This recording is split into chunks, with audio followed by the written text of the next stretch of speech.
నాకున్న జీవితానుభవం అంటే ప్రతి ఒక్కరి వ్యక్తికి వాళ్ళ వాళ్ళ జీవితానుభవాలు ఉంటాయి. ఇప్పుడు చెప్తాను, ఒక స్త్రీగా నాకున్న జీవితానుభవం ఇలా ఒక చిన్న స్థాయిలో కాకుండా చాలా మంది స్త్రీలకు ఇది చేరాలి.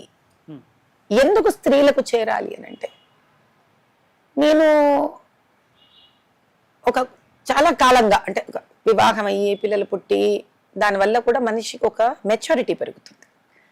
ఇవి పెరుగుతూ నేను సమాజం చూస్తున్న కొద్దీ అందులో ఒక లో మిడిల్ క్లాస్ ఫ్యామిలీ నుంచి ఈరోజు ఆర్థికంగా ఒక చక్కటి స్థాయి ఉన్న కుటుంబంలో వచ్చి ఆ రెండు వ్యత్యాసాలు చూశాను. అంటే బీదరికం డబ్బులు లేనితనం, డబ్బులు ఉన్న పరిస్థితి, ఇవన్నీ కూడా చూసిన తర్వాత నాకు అర్థమైంది ఏంటి అని అంటే, సమాజంలో ఈరోజు స్త్రీ తాను గుర్తింపబడట్లేదు అన్న తపన తనని అన్నిటికీ నెక్కు తినేస్తాంది.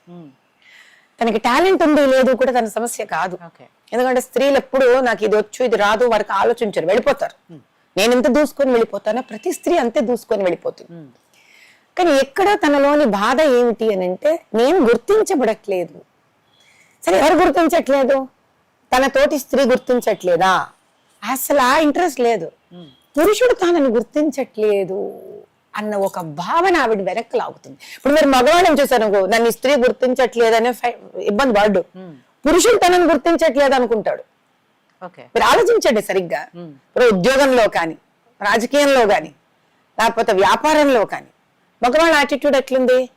అరే నన్ను ఈ సక్సెస్ఫుల్ మ్యాన్ నన్ను గుర్తించట్లేదు, లేదా ఉద్యోగాలు ఉంటే నా పై మేనేజర్ నన్ను గుర్తించట్లేదు, లేదా నా కొలీగ్స్ నన్ను పొగడట్లేదు. మగవాళ్ళందరూ ఆడవాళ్ళు నన్ను పొగడట్లేదు అని చూడడు. ఆడవాళ్ళు తన పట్ల అట్రాక్ట్ అవ్వాలని చూస్తాడు తప్ప ఆడవాళ్ళు తనని పొగడట్లేదు కాబట్టి నేను ఉన్నత స్థానానికి రాలేను అని ఆలోచించడు. స్త్రీ కూడా అది ఆలోచిస్తాను, పురుషుడు తనని గుర్తించాలనుకుంటోంది. అంటే మనం ఎవరిని శక్తివంతుని చేస్తున్నాం అక్కడ? పురుషుణ్ణి శక్తివంతుల్ని మనం చేస్తున్నాం అక్కడ.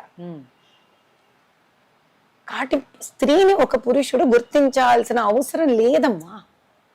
తన సంపూర్ణ శక్తితోటి స్త్రీ పని చేస్తే ఆవిడ తనను గుర్తించాలి అనేది అనుకుంటాడు పురుషుడు. కాబట్టి మనం అనవసరంగా వాళ్ళకి శక్తిని పెంచి లేని గుర్తింపుని వాళ్ళకి ఇచ్చేసి అనవసరమైన క్రెడిట్ వాళ్ళకి ఇచ్చేసి మనం తీసుకెళ్ళి ఒక స్థాయిలో మనం కూర్చోబెడుతున్నాం.